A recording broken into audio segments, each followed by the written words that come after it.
ขี้หมูเพื่อเลี้ยงวัว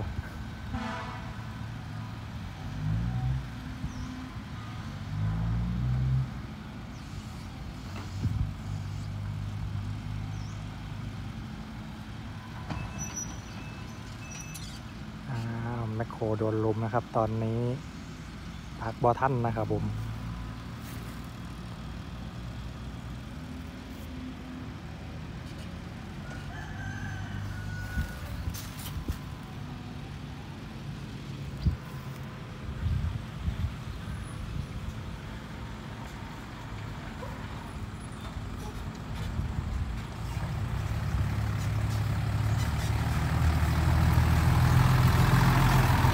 รุ่นนี้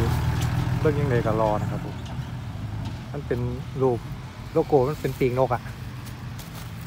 รอนะครับผม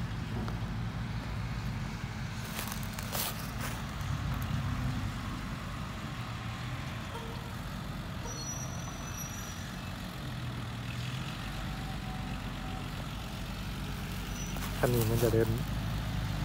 งั้นจะโดนไส้เยอะก้อนมูนะครับผมจับ2ขึ้นโชว์นะครับผมจังหวะนี้โอ้เหลือๆนะครับ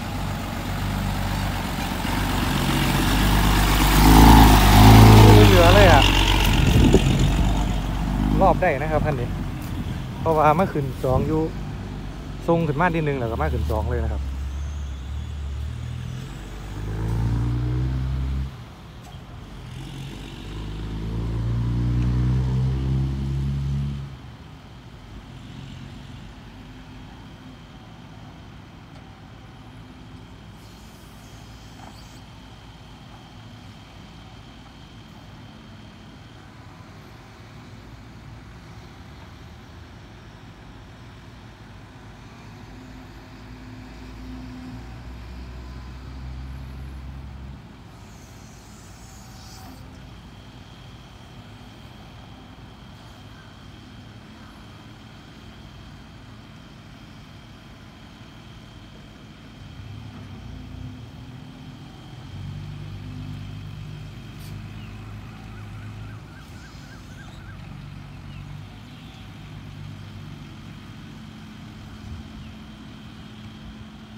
โอ้ตำมัน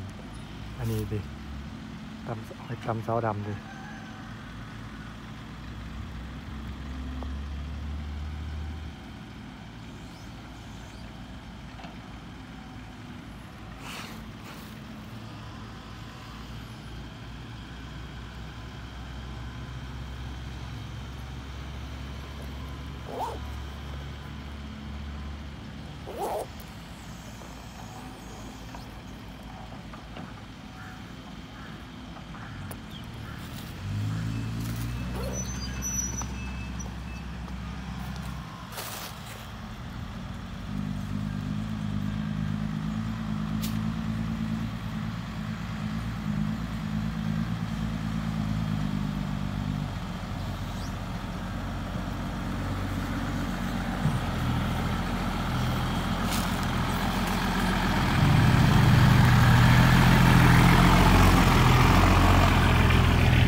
ปีศาจนะครับผม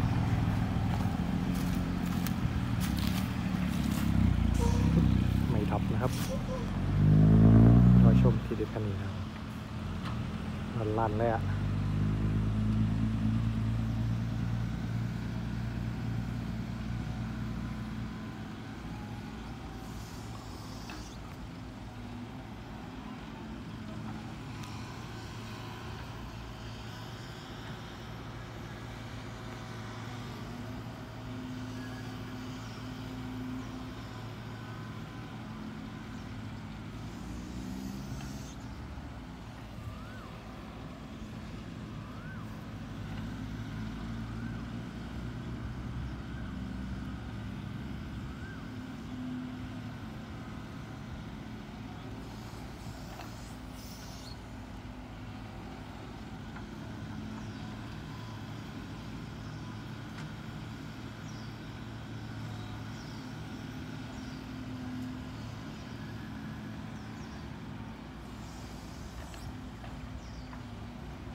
เพียงทอง